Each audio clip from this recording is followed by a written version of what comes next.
Market conditions peculiar to the stock gave us hope that, with patience, we could buy substantial quantities of the stock without disturbing the price.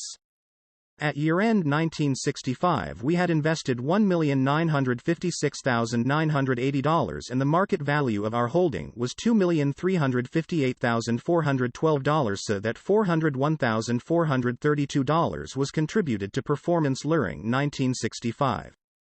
We would have preferred, of course, to have seen the market below cost since our interest was in additional buying, not in selling. This would have dampened Buffett Partnership Limited's 1965 performance and perhaps reduced the euphoria experienced by limited partners. Psychically, the net result to all partners would have been a standoff since the general partner would have been floating, but would have enhanced long-term performance. The fact that the stock had risen somewhat above our cost had already slowed down our buying program and thereby reduced ultimate profit. An even more dramatic example of the conflict between short-term performance and the maximization of long-term results occurred in 1966. Another party, previously completely unknown to me, issued a tender offer which foreclosed opportunities for future advantageous buying. I made the decision that the wisest course, it may not have been, for us to follow was to dispose of our holdings, and we thus realized a total profit of $1,269,181 in February, of which $867,749 was applicable to 1966. While any gains looked particularly good in the market environment that intimately developed in 1966, you can be sure I don't delight in going round making molehills out of mountains.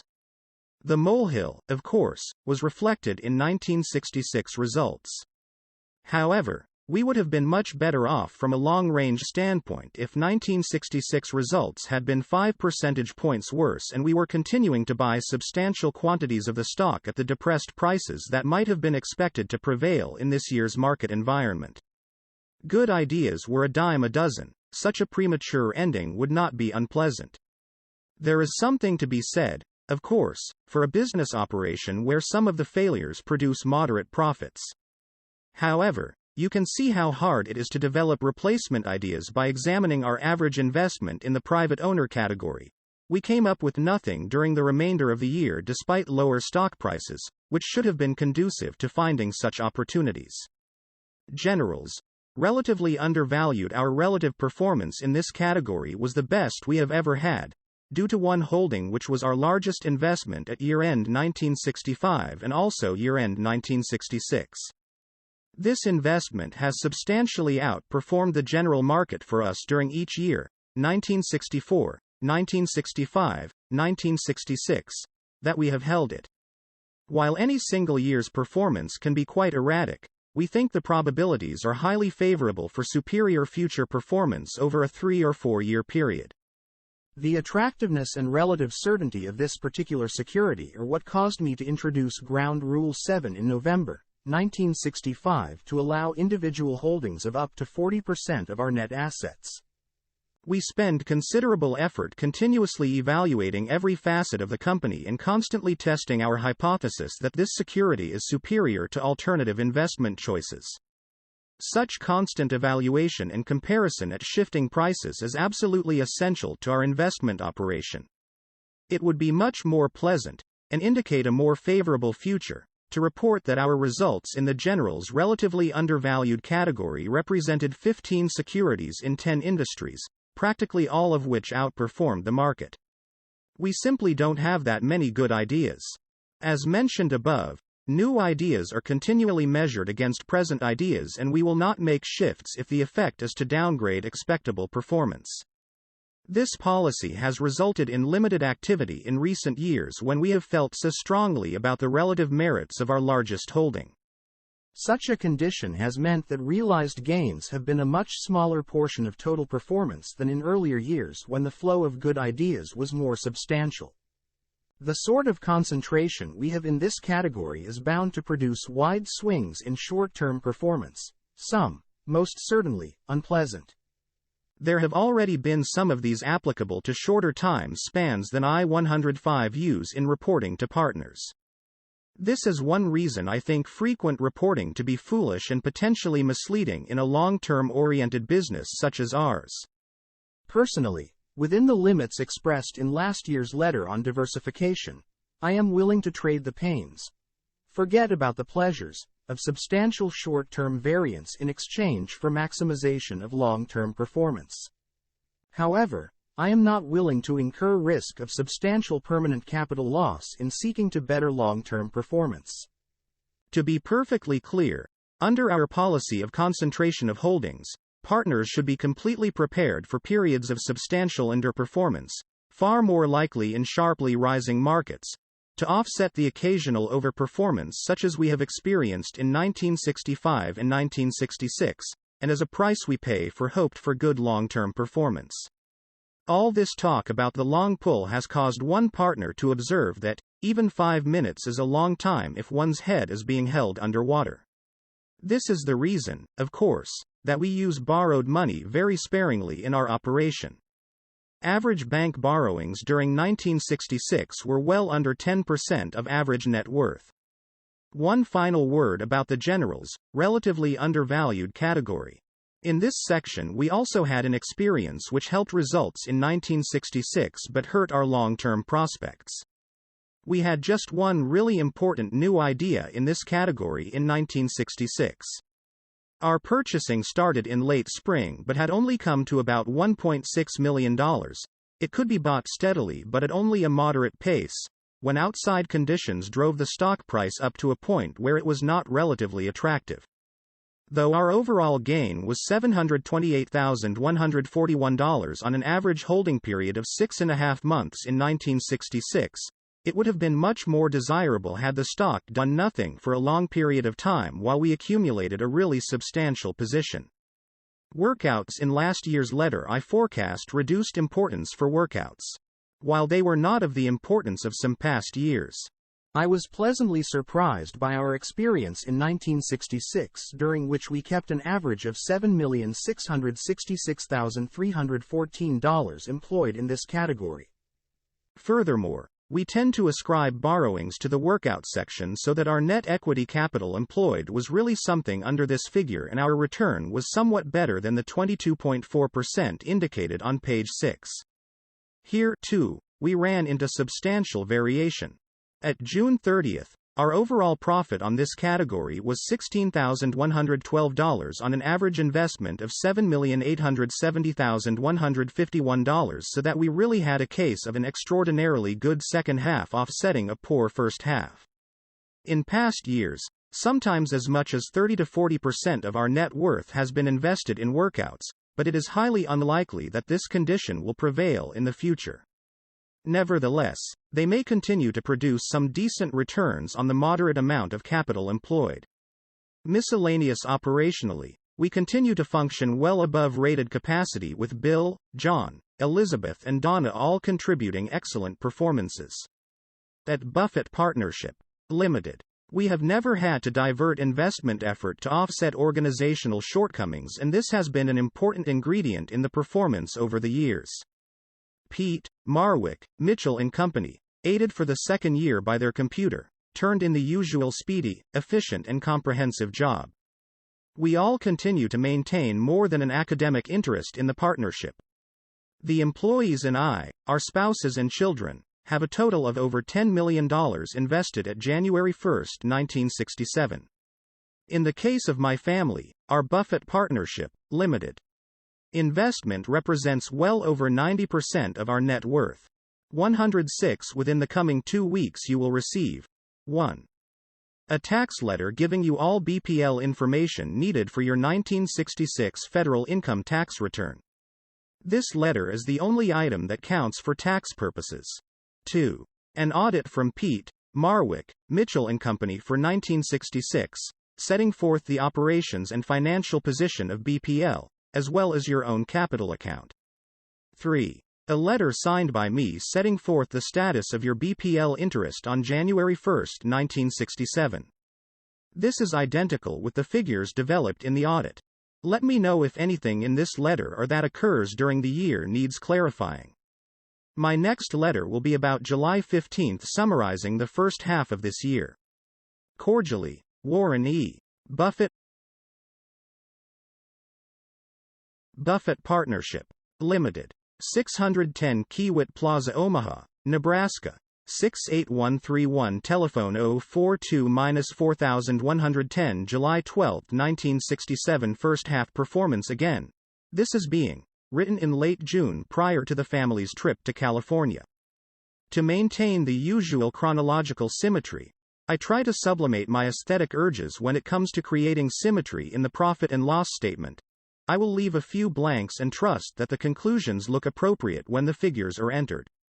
We began 1967 on a traumatic note, with January turning out to be one of the worst months we have experienced, with a plus 3.3% for BPL versus a plus 8.5% for the Dow. Despite this sour start, we finished the half about plus 21% for an edge of 9.6 percentage points over the Dow. Again, as throughout 1966, the Dow was a relatively easy competitor. It won't be every year, prevailing thinking to the contrary notwithstanding, and a large majority of investment managers outdid this yardstick. The following table summarizes performance to date on the usual basis.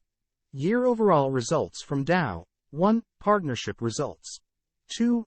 Limited partners results. 3. 1957. 8.4%, 10.4%, 9.3%, 1958, 38.5%, 40.9%, 32.2%, 1959, 20.0%, 25.9%, 20.9%, 1960 -6.2%, 22.8%, 18.6%, 1961, 22.4%, 45.9%, 35.9%, 1962 -7.6%, 13.9%, 11.9%, 1963 20.6%, 38.7%, 30.5%, 1964 18.7%, 27.8%, 22.3%, 1965 14.2%, 47.2%, 36.9%, 1966 -15.6%, 20.4%, 16.8%, first half 1967 11.4%, 21.0%, 17.3%, cumulative results 148.3%, 1419.8%, 843.3%, annual compounded rate 9.1%, 29.6%, 23.8%. 1. Based on yearly changes in the value of the Dow plus dividends that would have been received through ownership of the Dow during that year. The table includes all complete years of partnership activity. 2. For 1957 to 61 consists of combined results of all predecessor limited partnerships operating throughout the entire year after all expenses but before distributions to partners or allocations to the general partner.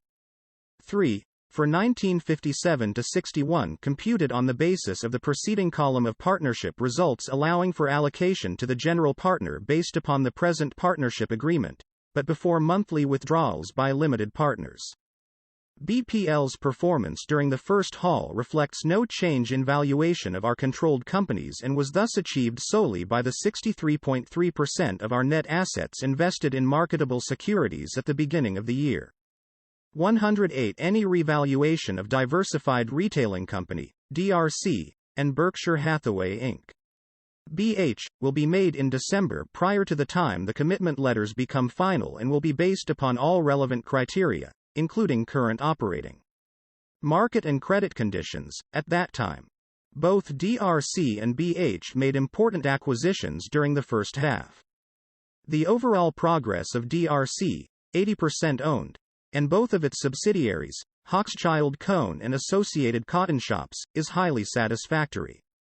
However, BH is experiencing and faces real difficulties in the textile business, while I don't presently foresee any loss in underlying values. I similarly see no prospect of a good return on the assets employed in the textile business.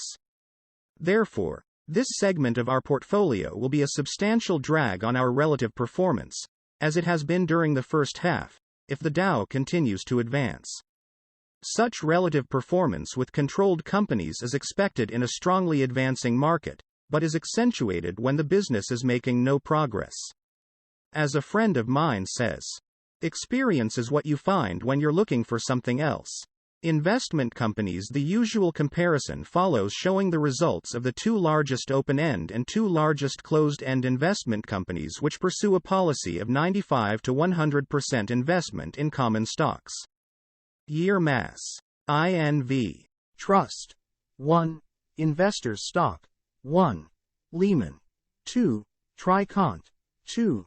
Dow Limited Partners 1957 -11.4% -12.4% -11.4% -2.4% -8.4% 9.3% 1958 42.7% 47.5% 40.8% 33.2% 38.5% 32.2% 1959 9.0% 10.3% 8.1% 8.4% 20.0% 20.9% 1960 -1.0% -0.6% 2.5% 2.8% -6.2% 18.6% 1961 25.6% 24.9% 23.6% 22.5% 22.4% 35.9% 1962 -9.8% -13.4% -14.4%, -10.0%, -7.6%, 11.9%, 1963 20.0%, 16.5%, 23.7%, 18.3%, 20.6%, 30.5%, 1964 15.9%, 14.3%, 13.6%, 12.6%, 18.7%, 22.3%, 1965 10.2%, 9.8%, 19.0%, 10.7%, 14.2%, 36.9%, 1966 -7.7%, -10.0%, -2.6%, -6.9%, -15.6%, 16.8%, first half 1967 11.3%, 12.3%, 19.3%, 14.4%, 11.4%, 17.3%, cumulative results 143.3%, 126.4%, 185.4%, 156.8%, 148.3%, 843.3%, annual compounded rate 8.9%, 8.1%, 10.5%, 9.4%, 9.1%, 23.8%.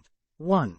Computed from changes in asset value plus any distributions to holders of record during year.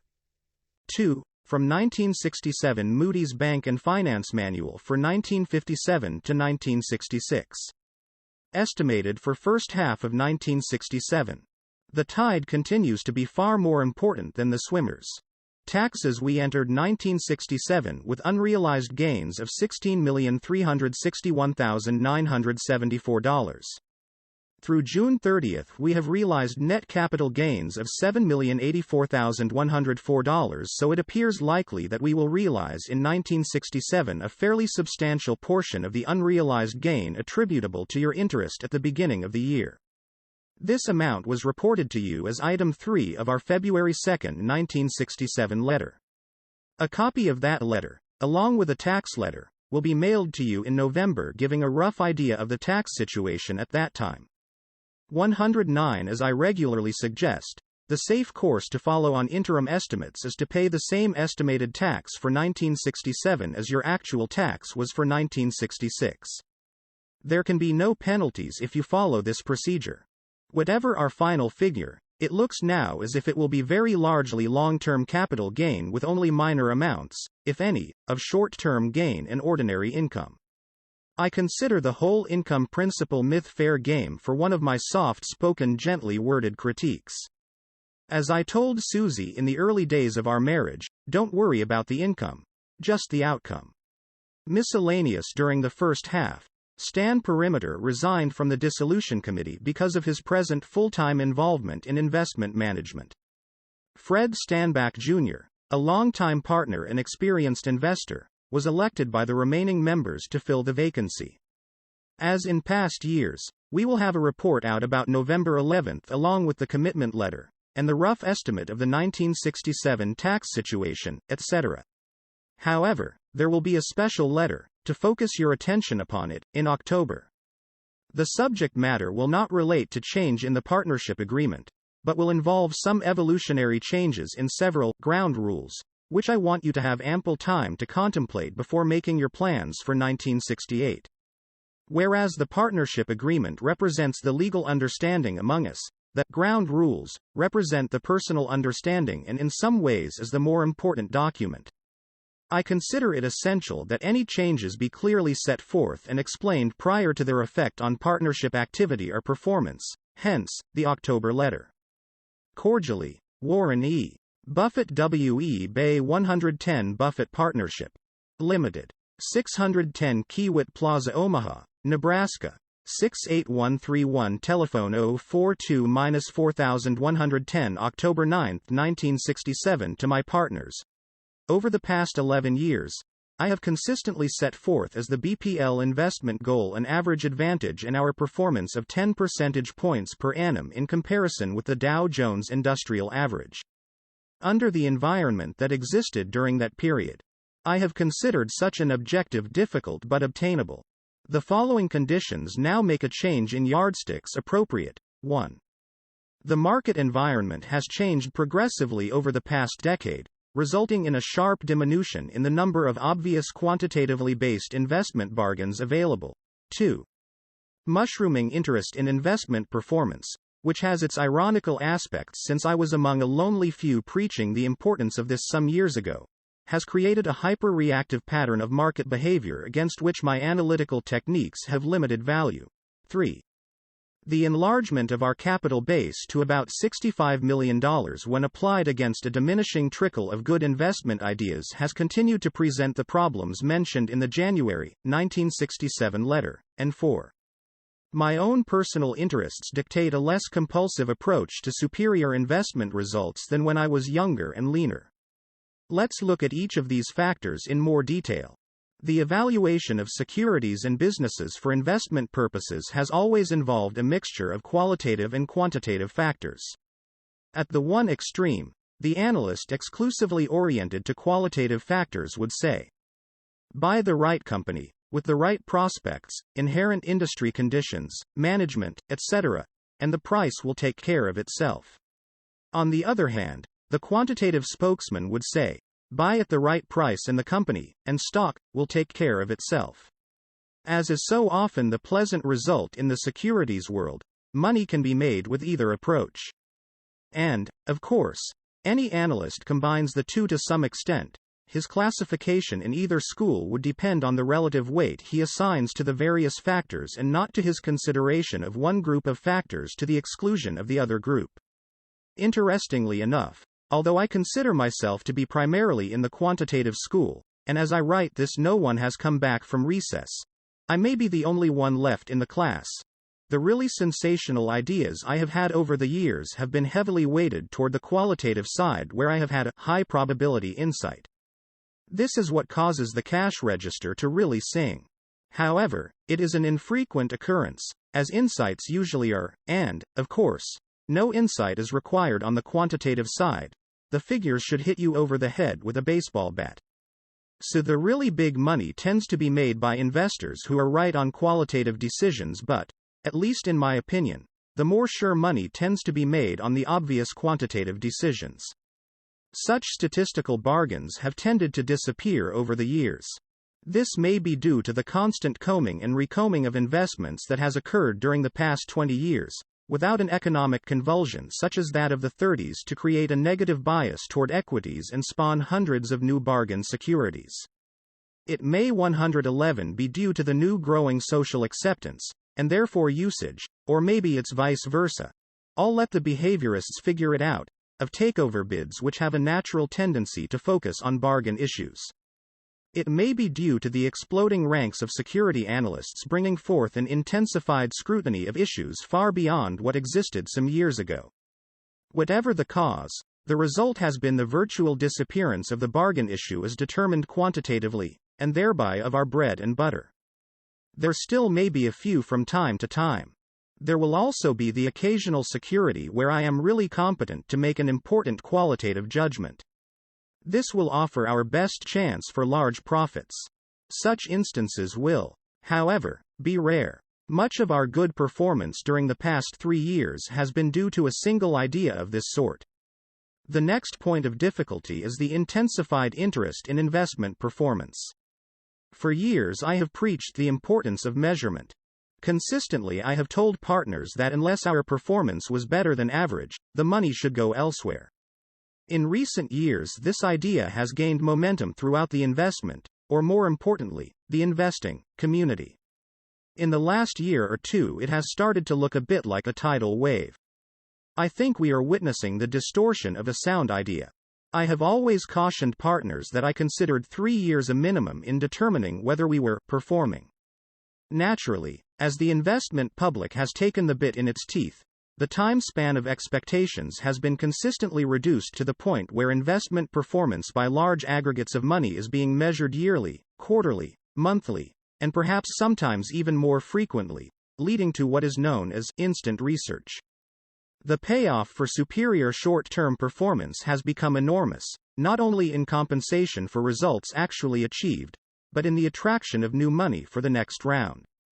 Thus a self-generating type of activity has set in which leads to larger and larger amounts of money participating on a shorter and shorter time span.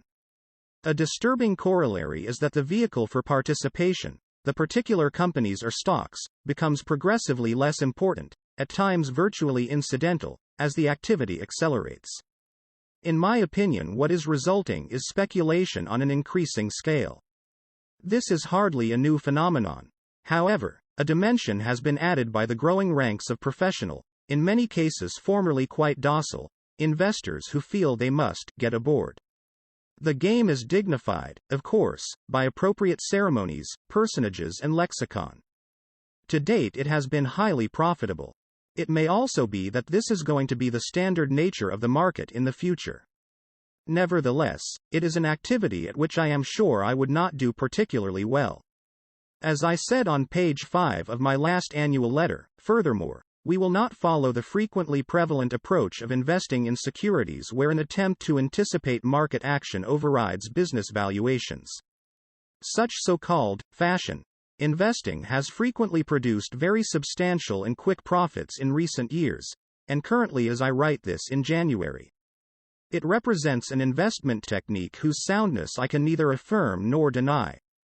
It does not completely satisfy my intellect, or perhaps my prejudices, and most definitely does not fit my temperament. I will not invest my own money based upon such an approach, hence, I will most certainly not do so with your money. Any form of hyperactivity with large amounts of money in securities markets can create problems for all participants. I make no attempt to guess the action of the stock market and haven't the foggiest notion as to whether the Dow will be at 600, 900 or 1200 a year from now. Even if there are serious consequences resulting from present and future speculative activity, experience suggests estimates of timing are meaningless. However, I do believe certain conditions that now exist are likely to make activity in markets more difficult for us for the intermediate future. The above may simply be old fogeyism. After all, I am 37. When the game is no longer being played your way, it is only human to say the new approach is all wrong, bound to lead to trouble, etc. I have been scornful of such behavior by others in the past. I have also seen the penalties incurred by those who evaluate conditions as 112 they were, not as they are. Essentially, I am out of step with present conditions. On one point, however, I am clear.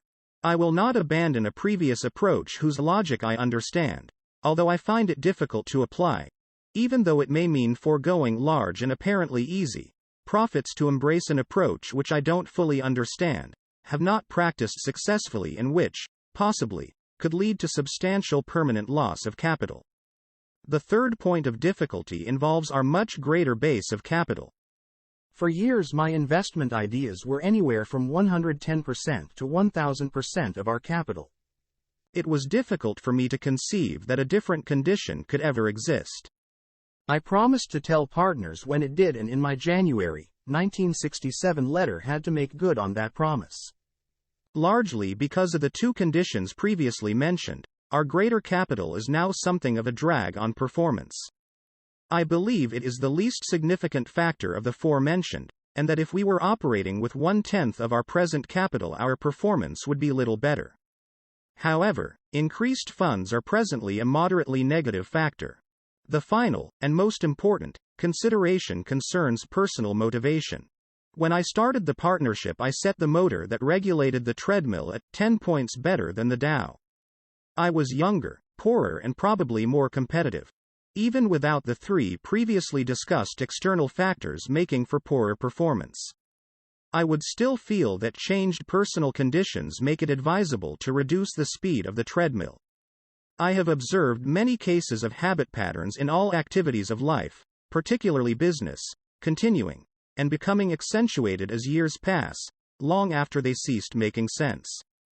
Bertrand Russell has related the story of two Lithuanian girls who lived at his manor subsequent to World War I. Regularly each evening after the house was dark, they would sneak out and steal vegetables from the neighbors for hoarding in their rooms. This despite the fact that food was bountiful at the Russell table. Lord Russell explained to the girls that while such behavior may have made a great deal of sense in Lithuania during the war, it was somewhat out of place in the English countryside. He received assenting nods and continued stealing. He finally contented himself with the observation that their behavior, strange as it might seem to the neighbors, was really not so different from that of the elder Rockefeller.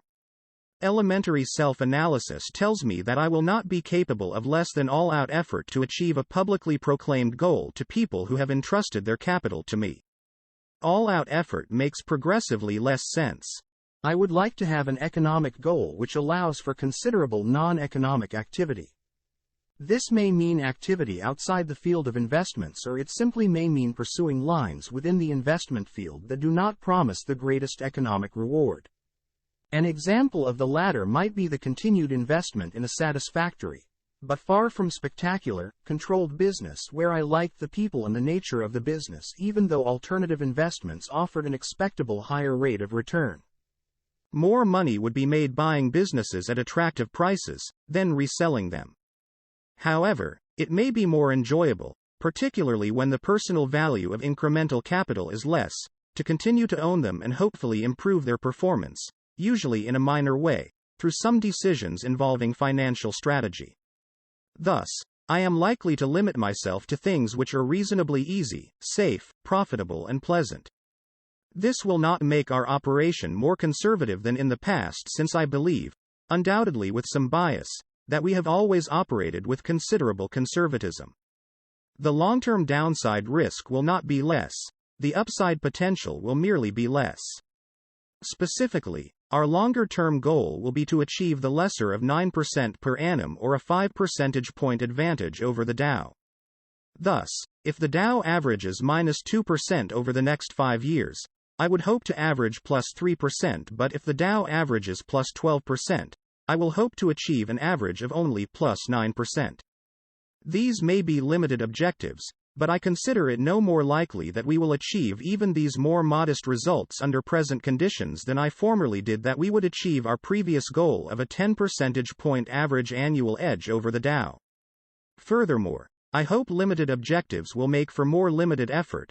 I'm quite sure the converse is 113 true.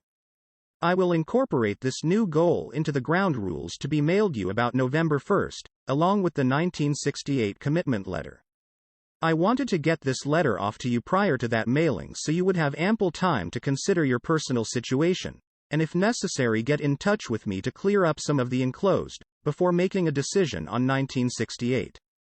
As always, I intend to continue to leave virtually all of my capital, excluding data documents stock, along with that of my family, in BPL. What I consider satisfactory and achievable may well be different from what you consider so. Partners with attractive alternative investment opportunities may logically decide that their funds can be better employed elsewhere, and you can be sure I will be wholly in sympathy with such a decision. I have always found behavior most distasteful which publicly announces one set of goals and motivations when actually an entirely different set of factors prevails. Therefore, I have always tried to be %% candid with you about my goals and personal feelings so you aren't making important decisions pursuant to phony proclamations. I've run into a few of these in our investment experience. Obviously, all the conditions enumerated in this letter haven't appeared overnight. I have been thinking about some of the points involved for a long period of time. You can understand, I am sure, that I wanted to pick a time when past goals had been achieved to set forth a reduction in future goals. I would not want to reduce the speed of the treadmill unless I had fulfilled my objectives to this point. Please let me know if I can be of any help in deciphering any portion of this letter. Cordially, Warren E. Buffett Web A 114 Buffett Partnership Limited. 610 Kiewit Plaza, Omaha, Nebraska. 68131. Telephone 042-4110. January 24, 1968. Our performance in 1967. By most standards, we had a good year in 1967. Our overall performance was plus 35.9% compared to plus 19.0% for the Dow, thus surpassing our previous objective of performance 10 points superior to the Dow. Our overall gain was $19,384,250, which, even under accelerating inflation, will buy a lot of Pepsi. And, due to the sale of some long-standing large positions in marketable securities, we had realized taxable income of $27,376,667, which has nothing to do with 1967 performance but should give all of you a feeling of vigorous participation in the Great Society on April 15. The minor thrills described above are tempered by any close observation of what really took place in the stock market during 1967. Probably a greater percentage of participants in the securities markets did substantially better than the Dow last year than in virtually any year in history. In 1967, for many, it rained gold and it paid to be out playing the bass tuba.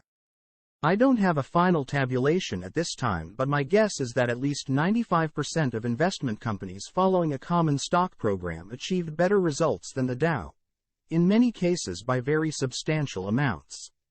It was a year when profits achieved were in inverse proportion to age, and I am in the geriatric ward, philosophically. The following summarizes the year-by-year performance of the Dow, the partnership before allocation, 1/4 of the excess over 6%, to the general partner, and the results for limited partners. Year overall results from Dow. 1. Partnership results. 2. Limited partners results. 3. 1957.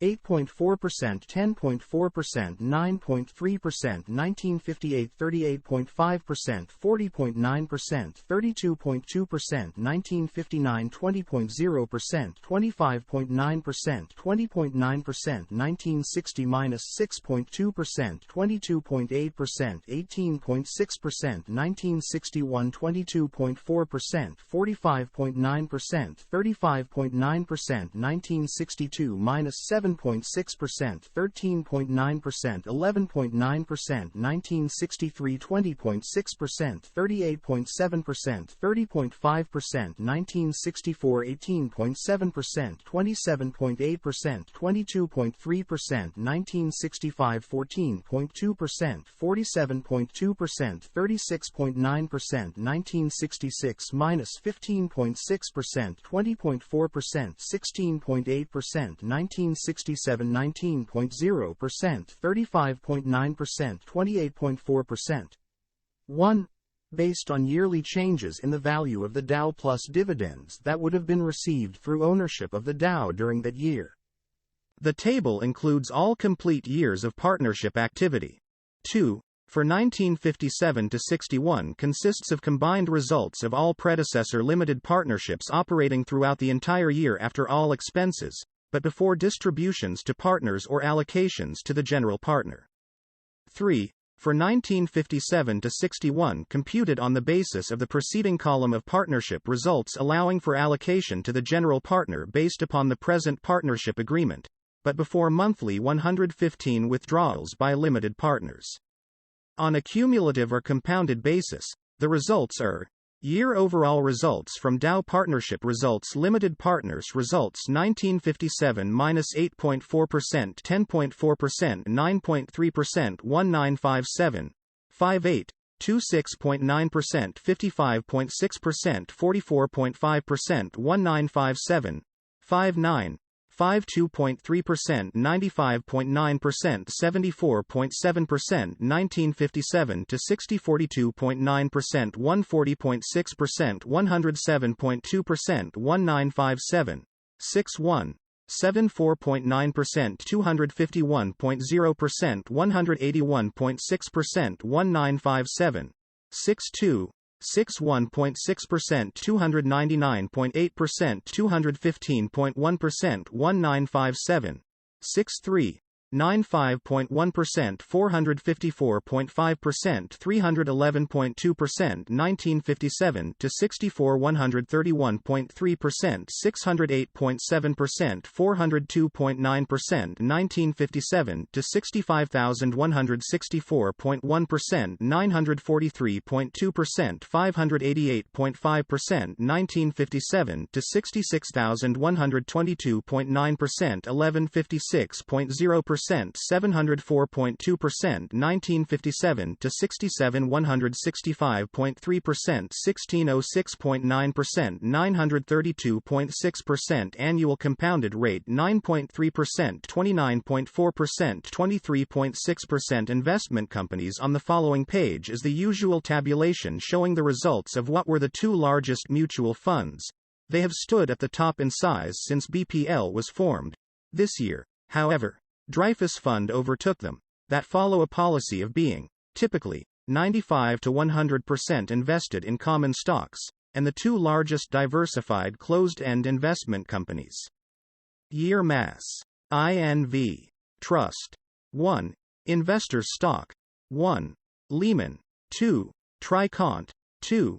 Dow Limited Partners 1957 -11.4%, -12.4%, -11.4%, -2.4%, -8.4%, 9.3%, 1958 42.7%, 47.5%, 40.8%, 33.2%, 38.5%, 32.2%, 1959 9.0%, 10.3%, 8.1%, 8.4%, 20.0%, 20.9%, 1960 -1.0%, -0.6%, 2.5%, 2.8%, -6.2%, 18.6%, 1961 25.6%, 24.9%, 23.6%, 22.5%, 22.4%, 35.9%, 1962 -9.8%, -13.4%, -14.4%, -10.0%, -7.6%, 11.9%, 1963 20.0%, 16.5%, 23.7%, 18.3%, 20.6%, 30.5%, 1964 15.9%, 14.3%, 13.6%,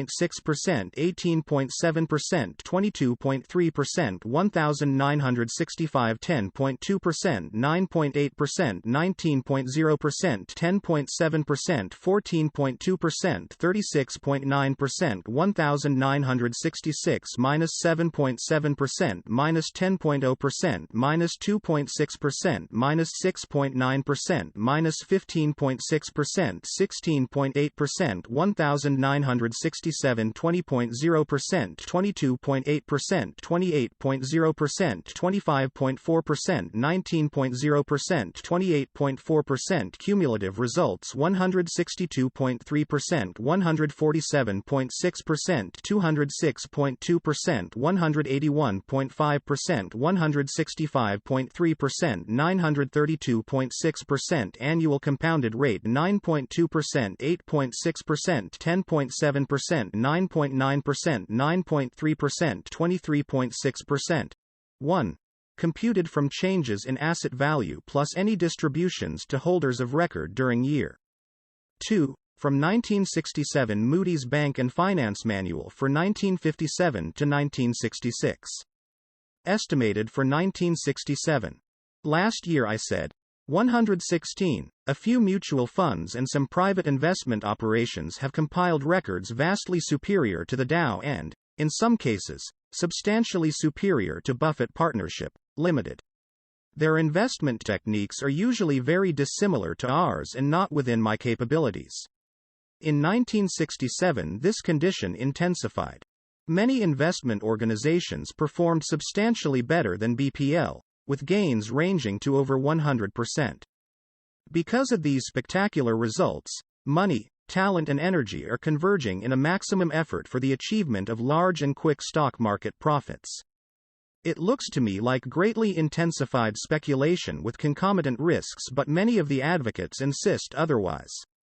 My mentor, Ben Graham, used to say, "Speculation is neither illegal, immoral nor fattening, financially."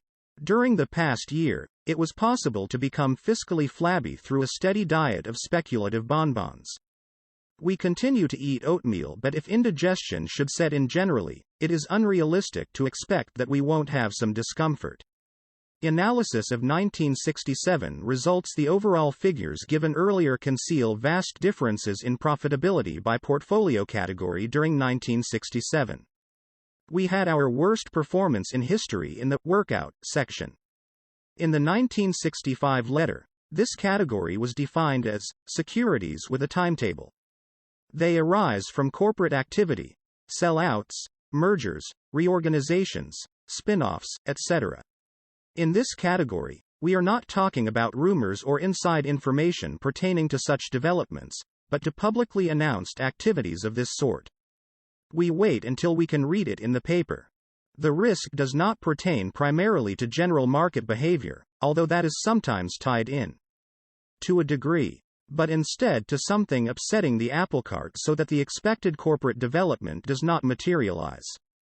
The streets were filled with upset apple carts, our apple carts, during 1967.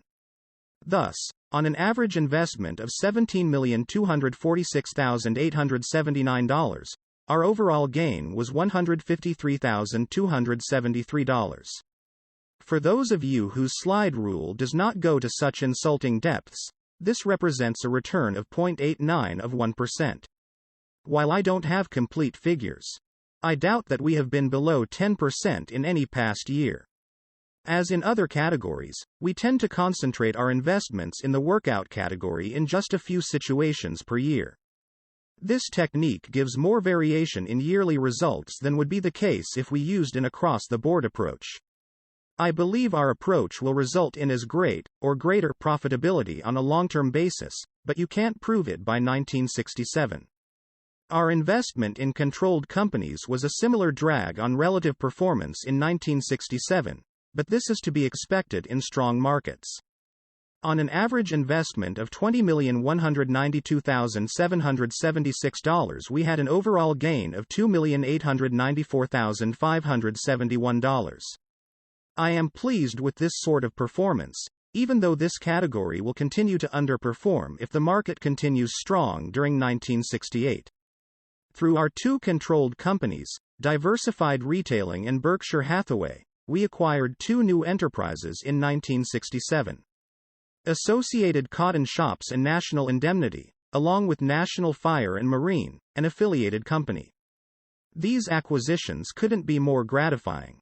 Everything was as advertised or better.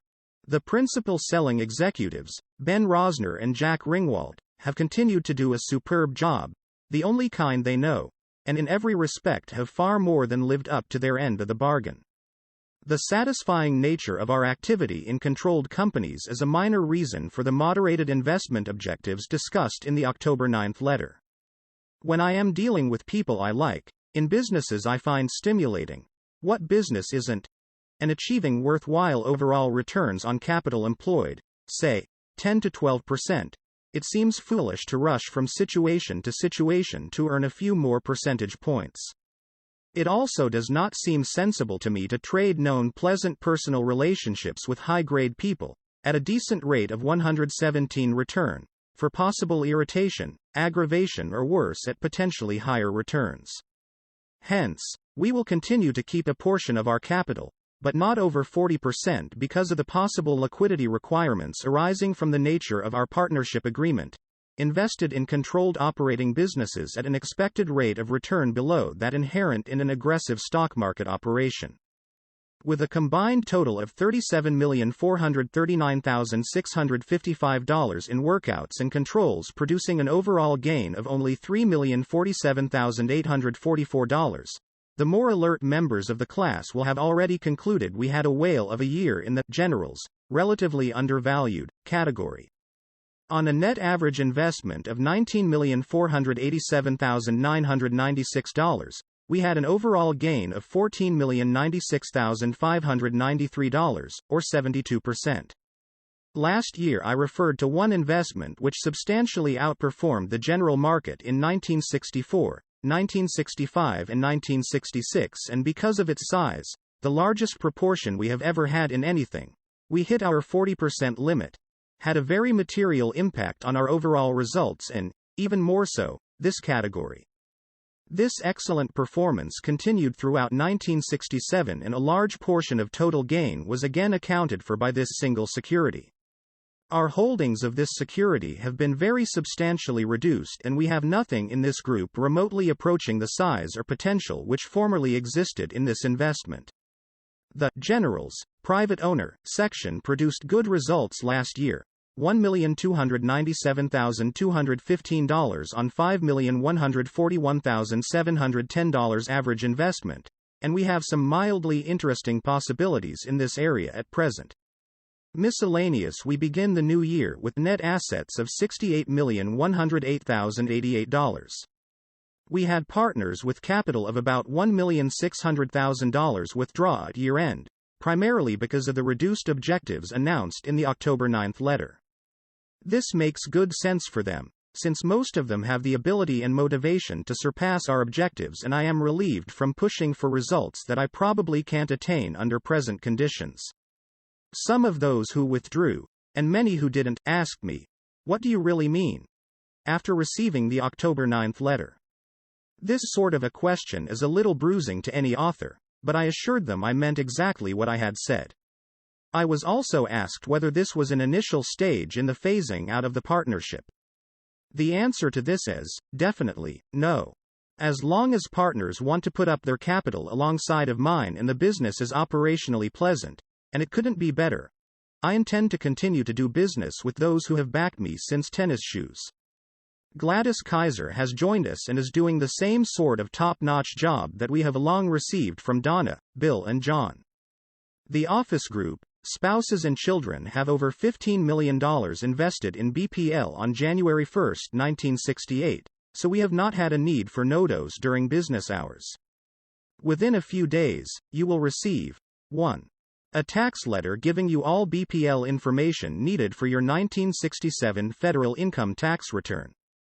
This letter is the only item that counts for tax purposes. 2. An audit from Pete, Marwick, Mitchell & Company. They have again done an excellent job for 1967, setting forth the operations and financial position of BPL, as well as your own capital account. 3. A letter signed by me setting forth the status of your BPL interest on January 1, 1968. This is identical with the figures developed in the audit. Let me know if anything in this letter or that occurs during the year needs clarifying. My next letter will be about July 15, summarizing the first half of this year. Cordially, 118 Warren E. Buffett 119 Buffett Partnership. Limited. 610 Kiewit Plaza, Omaha, Nebraska. 68131 Telephone 042-4110 July 11, 1968 First half performance. During the first half of 1968, the Dow Jones Industrial Average declined fractionally from 905 to 898. Ownership of the Dow would also have produced dividends of about $15 during the half, resulting in an overall gain of 0.9% for that average. The Dow, once again, was an anemic competitor for most investment managers, although it was not surpassed by anything like the margins of 1967. Our own performance was unusually good during the first half, with an overall gain of 16% excluding any change in valuation for controlled companies, which represented slightly over one-third of net assets at the beginning of the year. However, any release of adrenaline is unwarranted. Our marketable security investments are heavily concentrated in a few situations, making relative performance potentially more volatile than in widely diversified investment vehicles. Our long-term performance goals are as stated in the revised ground rules, and I will be quite happy if we achieve those limited objectives over a period of years. The following table summarizes performance to date on the usual basis. Year overall results from Dow. 1. Partnership results. 2. Limited partners results. 3. 1957. 8.4%, 10.4%, 9.3%, 1958, 38.5%, 40.9%, 32.2%, 1959, 20.0%, 25.9%, 20.9%, 1960 -6.2%, 22.8%, 18.6%, 1961, 22.4%, 45.9%, 35.9%, 1962 -7.6%, 13.9%, 11.9%, 1963 20.6%, 38.7%, 30.5%, 1964 18.7%, 27.8%, 22.3%, 1965 14.2%, 47.2%, 36.9%, 1966 -15.6%, 20.4%, 16.8%, 1967 19.0%, 35.9%, 28.4%, first half 1968 0.9%, 16.0%, 13.5%, cumulative results 167.7%, 1880.0%, 1072.0%, annual compounded rate 8.9%, 29.6%, 23.8%. 1. Based on yearly changes in the value of the Dow plus dividends that would have been received through ownership of the Dow during that year. The table includes all complete years of partnership activity. 2. For 1957 to 61 consists of combined results of all predecessor limited partnerships operating throughout the entire year after all expenses but before distributions to partners or allocations to the general partner. 3. For 1957 to 61 computed on the basis of the preceding column of partnership results allowing for allocation to the general partner based upon the present partnership agreement, but before monthly withdrawals by limited partners. 120 Although we revise valuations of our controlled companies only at year-end, it presently appears that our share of their 1968 earnings will be something over $3 million. Those with primary responsibility for their operations, Ken Chase at Berkshire Hathaway, Louis Cohn at Hochschild Cohn, Jack Ringwalt at National Indemnity and Ben Rosner at Associated Cotton Shops, continue to meld effort and ability into results.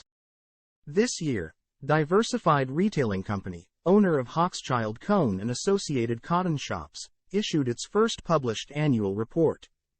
This was occasioned by the public sale of debentures to approximately 1,000 investors last December. Thus, DRC is in the rather unusual position of being a public company from a creditor's viewpoint, but a private one. There are 3 stockholders. BPL owns 80% for ownership purposes. I am enclosing the DRC report with this letter, except where duplicates go to one household, and plan to continue to send them along with future mid-year letters. As I have mentioned before, we cannot make the same sort of money out of permanent ownership of controlled businesses that can be made from buying and reselling such businesses, or from skilled investment in marketable securities. Nevertheless, they offer a pleasant long-term form of activity, when conducted in conjunction with high-grade, able people, at satisfactory rates of return. Investment companies on the following page is the form sheet on the usual investment companies, year mass. INV. Trust. 1. Investor Stock. 1. Lehman. 2. Tricont. 2.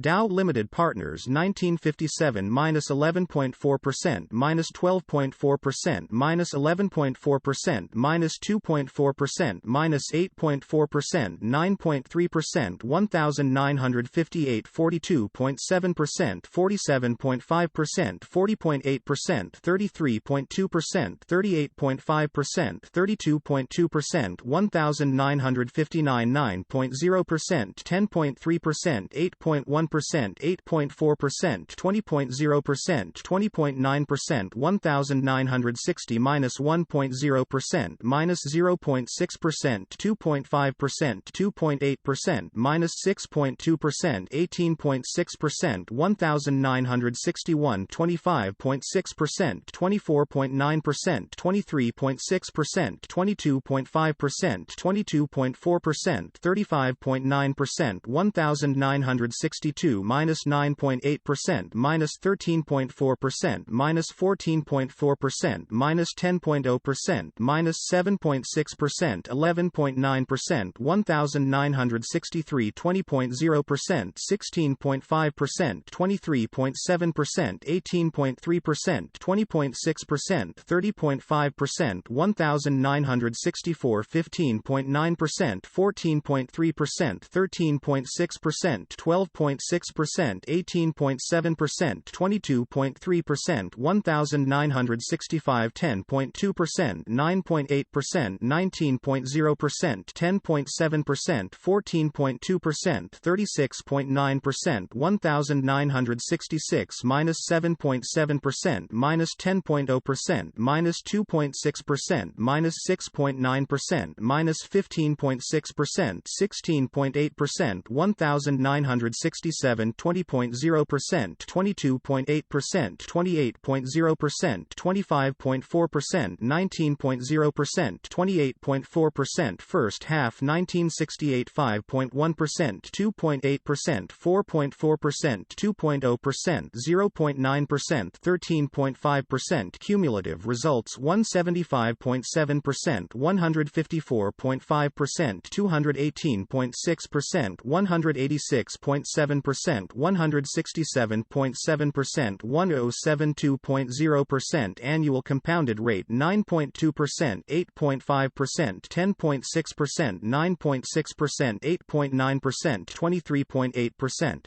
1. Computed from changes in asset value plus any distributions to holders of record during year. 2. From 1968 Moody's Bank and Finance Manual for 1957 to 1967. Estimated for first half of 1968. Due to a sluggish performance by the Dow in the last few years, the four big funds now have, on average, about a 0.5 point per annum advantage over the Dow for the full period. The present environment 121 I make no effort to predict the course of general business or the stock market. Period. However, currently there are practices snowballing in the security markets and business world which, while devoid of short-term predictive value, bother me as to possible long-term consequences. I know that some of you are not particularly interested, and shouldn't be, in what is taking place on the financial stage. For those who are, I am enclosing a reprint of an unusually clear and simple article which lays bare just what is occurring on a mushrooming scale. Spectacular amounts of money are being made by those participating, whether as originators, top employees, professional advisors, investment bankers, stock speculators, etc., in the chain letter type stock promotion vogue. The game is being played by the gullible, the self-hypnotized, and the cynical. To create the proper illusions, it frequently requires accounting distortions. One particularly progressive entrepreneur told me he believed in bold, imaginative accounting, tricks of capitalization and camouflage of the true nature of the operating businesses involved. The end product is popular, respectable and immensely profitable. I'll let the philosophers figure in which order those adjectives should be placed. Quite candidly, our own performance has been substantially improved on an indirect basis because of the fallout from such activities. To create an ever-widening circle of chain letters requires increasing amounts of corporate raw material, and this has caused many intrinsically cheap, and not so cheap, stocks to come to life. When we have been the owners of such stocks, we have reaped market rewards much more promptly than might otherwise have been the case. The appetite for such companies, however, tends to substantially diminish the number of fundamentally attractive investments which remain. I believe the odds are good that, when the stock market and business history of this period is being written, the phenomenon described in Mr. May's article will be regarded as of major importance, and perhaps characterized as a mania. You should realize, however, that his "the emperor has no clothes" approach is at odds, or dismissed with a "so what?" or an enjoy, with the views of most investment banking houses and currently successful investment managers. We live in an investment world, populated not by those who must be logically persuaded to believe, but by the hopeful, credulous and greedy, grasping for an excuse to believe. Finally, for a magnificent account of the current financial scene, you should hurry out and get a copy of The Money Game by Adam Smith. It is loaded with insights and supreme wit. Note: despite my current "support your local postmaster" drive, I am not enclosing the book with this letter. It retails for $6.95. Taxes. Several unusual factors make the tax figure even more difficult than usual to estimate this year. We will undoubtedly have an above-average amount of ordinary income. The picture on short-term and long-term capital gain is subject to unusually substantial variance. At the beginning of the year, I suggested that you use an 8% ordinary income factor. It won't come in this manner, but this figure embodies an adjustment for long-term capital gain, applied to your BPL capital account on an interim basis to compute quarterly tax estimates. If a figure different from 8% seems more appropriate for your September 15th quarterly estimate, I will let you know by September 5th. If no change is necessary, you will next hear from me on November 1st with the commitment letter for 1969. Cordially, Warren E. Buffett Webb, GLK 122 Buffett Partnership Limited. 610 Kiewit Plaza, Omaha, Nebraska, 68131. Telephone 042-4110. January 22, 1969. Our performance in 1968. Everyone makes mistakes. At the beginning of 1968, I felt prospects for BPL performance looked poorer than at any time in our history. However, due in considerable measure to one simple but sound idea whose time had come, investment ideas, like women, are often more exciting than punctual, we recorded an overall gain of $40,032,691. Naturally, you all possess sufficient intellectual purity to dismiss the dollar result and demand an accounting of performance relative to the Dow Jones Industrial Average. We established a new mark at plus 58.8% versus an overall plus 7.7% for the Dow, including dividends which would have been received through ownership of the average throughout the year. This result should be treated as a freak, like picking up 13 spades in a bridge game.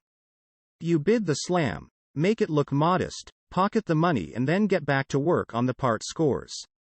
We will also have our share of hands when we go set. The following summarizes the year-by-year performance of the Dow, the partnership before allocation, 1/4 of the excess over 6%, to the general partner, and the results for limited partners. Year overall results from Dow. 1. Partnership results. 2. Limited partners results. 3. 1957. 8.4%, 10.4%, 9.3%, 1958, 38.5%, 40.9%, 32.2%, 1959, 20.0%, 25.9%, 20.9%, 1960 -6.2%, 22.8%, 18.6%, 1961, 22.4%, 45.9%, 35.9%, 1962 -7.6%, 13.9%, 11.9%, 1963, 20.6%, 38.7%, 30.5%, 1964, 18.7%, 27.8%, 22.3%, 1965, 14.2%, 47.2%, 36.9%, 1966 -15.6%, 20.4%, 16.8%, 1967 1967 19.0%, 35.9%, 28.4%, 1968 7.7%, 58.8%, 45.6%. 1. Based on yearly changes in the value of the Dow plus dividends that would have been received through ownership of the Dow during that year. The table includes all complete years of partnership activity. 2. For 1957 to 61 consists of combined results of all predecessor limited partnerships operating throughout the entire year after all expenses, but before distributions to partners or allocations to the general partner. 3. For 1957 to 61 computed on the basis of the preceding column of partnership results allowing for allocation to the general partner based upon the present partnership agreement, but before monthly withdrawals by limited partners. 123 on a cumulative or compounded basis. The results are: year overall results from Dow Partnership results limited partners results 1957 minus 8.4%, 10.4%, 9.3%, 1957, 58, 26.9%, 55.6%, 44.5%, 1957 to 59, 52.3%, 95.9%, 74.7%, 1957 to 60, 42.9%, 140.6%, 107.2%, 1957 to 61, 74.9%, 251.0%, 181.6%, 1957 to 62, 61.6%, 299.8%, 215.1%, 1957, 63, 95.1%, 454.5%, 311.2%, 1957 to 64, 131.3%, 608.7%, 402.9%, 1957 to 65, 164.1%, 943.2%, 588.5%, 1957 to 66, 122.9%, 1156.0%, 704.2%, 1957 to 67, 165.3%, 1606.9%, 932.6%, 1957 to 68, 185.7%, 2610.6%, 1403.5%, annual compounded rate 9.1%, 31.6%, 25.3%. Investment companies. On the following page is the usual tabulation showing the results of what were the two largest mutual funds. They stood at the top in size from 1957 through 1966. They are still number 2 and 3.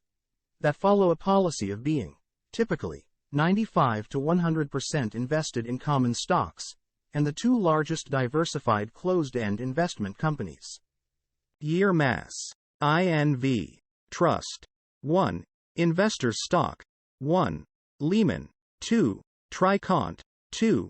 Dow Limited Partners 1957 minus 11.4%, minus 12.4%, minus 11.4%, minus 2.4%, minus 8.4%, 9.3%, 1958 42.7%, 47.5%, 40.8%, 33.2%, 38.5%, 32.2%, 1959 9.0%, 10.3%, 8.1%, 8.4%, 20.0%, 20.9%, 1960 minus 1.0%, minus 0.6%, 2.5%, 2.8%, minus 6.2%, 18.6%, 1961 25.6%, 24.9%, 23.6%, 22.5%, 22.4%, 35.9%, 1962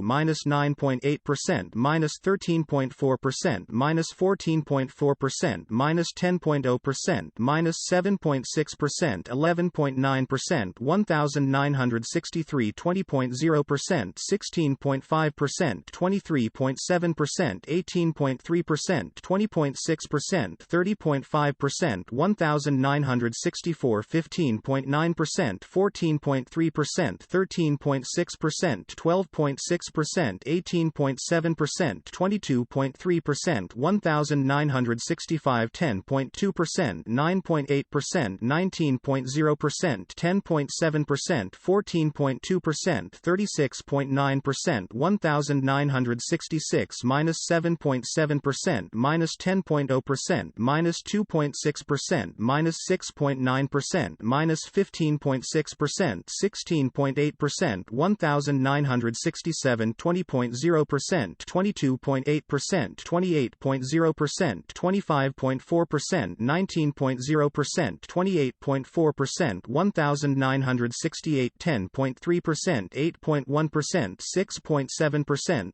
6.8%, 7.7%, 45.6%. Cumulative results 189.3%, 167.7%, 225.6%, 200.2%, 185.7%, 1403.5%. Annual compounded rate 9.3%, 8.6%, 10.3%, 9.6%, 9.1%, 25.3%. 1. Computed from changes in asset value plus any distributions to holders of record during year. 2. From 1968 Moody's Bank and Finance Manual for 1957 to 1967. Estimated for 1968. 124. It is interesting that after 12 years these four funds, which presently aggregate well over $5 billion and account for over 10% of the investment company industry, have averaged only a fraction of 1 percentage point annually better than the Dow. Some of the so-called go-go funds have recently been rechristened no-go funds. For example, Gerald Sei's Manhattan Fund, perhaps the world's best-known aggressive investment vehicle, came in at -6.9% for 1968. Many smaller investment entities continued to substantially outperform the general market in 1968, but in nothing like the quantities of 1966 and 1967. The investment management business, which I used to severely chastise in this section for excessive lethargy, has now swung in many quarters to acute hypertension. One investment manager, representing an organization, with an old established name you would recognize, handling mutual funds aggregating well over $1 billion, said upon launching a new advisory service in 1968, "The complexities of national and international economics make money management a full-time job. A good money manager cannot maintain a study of securities on a week-by-week or even a day-by-day basis. Securities must be studied in a minute-by-minute program. Wow. This sort of stuff makes me feel guilty when I go out for a Pepsi." When practiced by large and increasing numbers of highly motivated people with huge amounts of money on a limited quantity of suitable securities, the result becomes highly unpredictable. In some ways it is fascinating to watch and in other ways it is appalling. Analysis of 1968 results. All four main categories of our investment operation worked out well in 1968. Our total overall gain of $40,032,691 was divided as follows. Category average investment overall gain controls $24,996,998, $5,886,109 generals. Private owner $16,363,100, $21,994,736 generals. Relatively undervalued $8,766,878, $4,271,825 workouts $18,980,602, $7,317,128 miscellaneous. Primarily U.S. Treasury bills $12,744,973, $839,496 total income $40,309,294 less. General expense, including interest $276,603, overall gain $40,032,691. A few caveats, as mentioned in my letter 2 years ago, are again in order. Non-doctoral candidates may proceed to next section. 1. An explanation of the various categories listed above was made in the January 18, 1965 letter. If your memory needs refreshing and your favorite newsstand does not have the pocketbook edition, we'll be glad to give you a copy. 2. The classifications are not ironclad. Nothing is changed retroactively, but the initial decision as to 125 category is sometimes arbitrary. Sometimes later classification proves difficult, e.g. a workout that falls through but that I continue to hold for reasons unrelated or only partially related to the original decision, like stubbornness. 3. Percentage returns calculated on the average investment base by category would be significantly understated relative to partnership percentage returns, which are calculated on a beginning investment base. In the foregoing figures, a security purchased by us at 100 on January 1, which appreciated at an even rate to 200 on December 31, would have an average investment of 150, producing a 66 to 2/3% result, contrasted to a 100% result by the customary approach. In other words, the foregoing figures use a monthly average of market values in calculating the average investment. 4. All results are based on a 100% ownership, non-leverage basis. Interest and other general expenses are deducted from total performance and not segregated by category. Expenses directly related to specific investment operations, such as dividends paid on short stock, are deducted by category. When securities are borrowed directly and sold short, the net investment, longs minus shorts, is shown for the applicable category's average investment. 5. The foregoing table has only limited use. The results applicable to each category are dominated by one or two investments. They do not represent a collection of great quantities of stable data, mortality rates of all American males or something of the sort, from which conclusions can be drawn and projections made. Instead, they represent infrequent, non-homogeneous phenomena leading to very tentative suggestions regarding various courses of action and are so used by us. 6. Finally, these calculations are not made with the same loving care we apply to counting the money and are subject to possible clerical or mathematical errors since they are not entirely say 1F checking. Controls overall, the controlled companies turned in a decent performance during 1968. Diversified Retailing Company Inc., 80% owned, and Berkshire Hathaway Inc., 70% owned, had combined after-tax earnings of over $5 million. Particularly outstanding performances were turned in by Associated Cotton Shops, a subsidiary of DRC run by Ben Rosner, and National Indemnity Company, a subsidiary of BH run by Jack Ringwalt. Both of these companies earned about 20% on capital employed in their businesses. Among Fortune's 500, the largest manufacturing entities in the country, starting with General Motors, only 37 companies achieved this figure in 1967, and our boys outshone such mildly better known, but not better appreciated, companies as IBM, General Electric, General Motors, Procter & Gamble, DuPont, Control Data, Hewlett-Packard, etc. I still sometimes get comments from partners like, say, Berkshire is up 4 points, that's great. Or, what's happening to us? Berkshire was down 3 last week. Market price is irrelevant to us in the valuation of our controlling interests. We valued BH at 25 at year-end 1967 when the market was about 20 and 31 at year-end 1968 when the market was about 37. We would have done the same thing if the markets had been 15 and 50 respectively. Price is what you pay. Value is what you get. We will prosper or suffer in controlled investments in relation to the operating performances of our businesses. We will not attempt to profit by playing various games in the securities markets. General's private owner over the years, this has been our best category, measured by average return, and has also maintained by far the best percentage of profitable transactions. This approach was the way I was taught the business, and at formerly 126 accounted for a large proportion of all our investment ideas. Our total individual profits in this category during the 12-year BPL history are probably 50 times or more our total losses. The cash register really rang on one simple industry idea, implemented in several ways, in this area in 1968. We even received a substantial fee,